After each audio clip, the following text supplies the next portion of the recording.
বিসমিল্লাহির রহমানির রহিম। বিভিন্ন প্রতিযোগিতামূলক পরীক্ষায় কিছু অঙ্ক আমাদের আসে।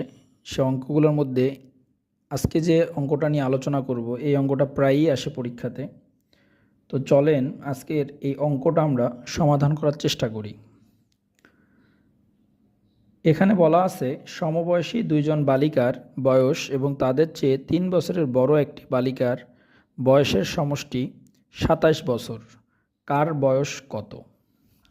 তাহলে সমবয়সী দুইজন বালিকার বয়স আমরা যদি ধরে নেই এক্স,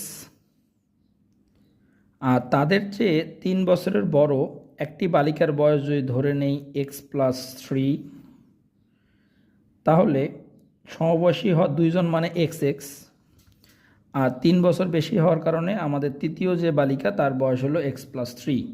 তার মানে এই দুটো হলো সমবয়সীর জন্য,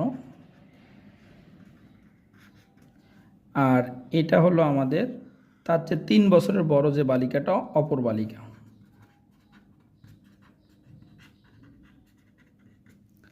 তাহলে আমরা যদি x+3 = 27 দিই, তাহলে কত আসে আমাদের? 3x+3 = 27। 3x কত হচ্ছে আমাদের? 24। x = 8। তার মানে এই সমবয়সী দুটার বয়স হলো 8 বছর আর অপর বালিকার বয়স হলো 11 বছর।